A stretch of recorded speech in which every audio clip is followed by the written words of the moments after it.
Hi everyone, it's Vicky here and welcome to the last video of my week featuring Lawn Fawn. So today I'll be using this stamp set. This is called Baked with Love and it's from the new release by Lawn Fawn. I'm starting out by stamping lots of the images included in this stamp set, and I'm using my Memento Tuxedo Black ink. I'm doing so because I want to use my alcohol markers to color all the images later on. And you can see how adorable all the images are. Now what's great about this stamp set is that there is a matching die set, so I don't have to do any fuzzy cutting later on. Now while I'm stamping all the images, just to let you know that there is a giveaway running on my blog the whole week, so if you want a chance to win one stamp set from the latest release by Lawn Fawn, make sure to visit my blog and enter your details. And now it's time to do some coloring. For coloring my images, I'm using Spectrum Noir markers, and I get a lot of questions about my alcohol markers. Well, I do have Copics and I do have Spectrum Noir markers, but I'm not a coloring kind of girl, so I prefer using my paper pads, for example, and do some paper piecing. So when I finally decide to use my alcohol markers, like today for example, I don't do any crazy coloring, I just want to get the job done. And sometimes you might see me using my Copics, and other times you might see me using my Spectrum Noir markers. I happen to have both of them, and so I feel that I need to give them some love. I don't want them to feel neglected or anything. And as I was coloring, I made sure to put the caps on screen so you can see which color I'm using. And finally I'm going all over the hearts with some Wink of Stella glitter pen. I don't want to bore you to death by watching me coloring each and every image, so I'll just move on to what I did after everything was colored. I have placed each die over the matching image, and I'm running it through my die cutting machine. So here are the die cut pieces, and I just love how cute they are. I love the white border all around. It makes them look as if they are stickers or something. I had to run it through twice to cut everything out, and now that everything is cut out, I am using my paper pad. This is a paper pad by Lawn Fawn, and it's called Beachside, and it has lovely pattern papers, so I've chosen two of them. I will be using one on top of the other, so the one with the stripes is going to be at the background, so I'm cutting it down to 4 1/4 by 5 1/2, and the one with the tiny little dots, I'll be cutting it out with the second size of this rectangle die set. I am applying adhesive at the back of my striped pattern paper, and this is going to cover up the whole card front. So, by the way, this is a standard card that's 4 1/4 by 5 1/2, and now I'll be working on my panel.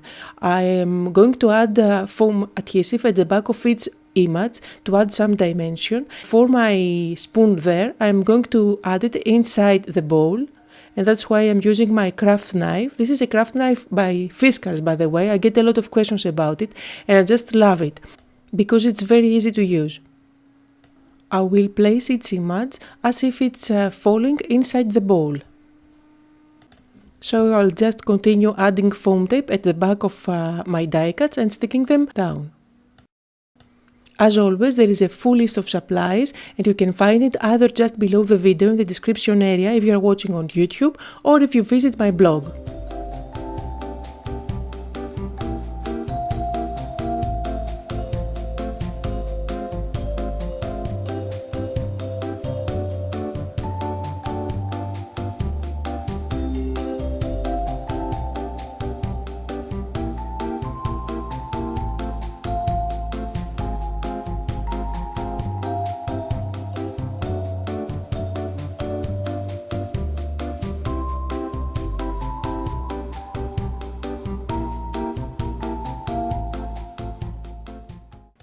I'm using tape adhesive at the back of my panel just to add a bit of dimension, so I'm going to peel off the backing and stick it on top of my card base. So all that's left to do now is to add the sentiment. For the sentiment, I'll be using one from the same stamp set that says Baked with Love, and I wanted this to be inside the rolling pin. However, the rolling pin isn't big enough. So let's make the rolling pin bigger. This is the rolling pin that comes with the stamp set, and I'm going to apply black ink only to one side of the rolling pin and stamp it to the one side of the sentiment, and then go ahead and stamp the other side. So I have a big gap between those two edges. All I have to do now is to connect the edges of the rolling pin. So I'm using my Tim Holtz ruler with a Faber-Castell thin marker. I am carefully drawing the lines there, and I have also made sure that I've picked up the right marker that has the same tip as the lines on the stamp. So now I could use my scissors and go around that rolling pin, but I decided to use the die that comes in the die set. So I'll be doing a great technique to extend my dies. As you can see, a part of this is hanging outside the cutting plate, so I've cut out only a part of this rolling pin, and I'm going to do that for the other side as well. And just like I did with my stamping, I now have two edges cut out, and for the center I can do the same technique by using, instead of a marker, my crafting knife. This technique can make the rolling pin as long as you want to, and you can use the same technique to extend and enlarge many of the images that you already have. So maybe you want to take a look at your stamps from another point of view. And finally, I'm going to color the rolling pin. I decided to go with the same colors that I've used on my bowl, and I'm not doing any crazy coloring, no shading or anything, since this is where the sentiment is and I don't want to cover it up. I want the sentiment to stand out.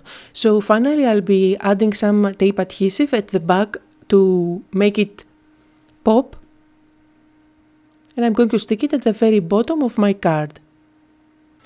To finish off my card, I'm going to add the icing bag as if it was the one that wrote down that sentiment on the rolling pin. And that was the card for today. I hope you had fun and got inspired. And if you did, don't forget to give me thumbs up on my YouTube channel as well as leave me a comment. Thank you all for watching.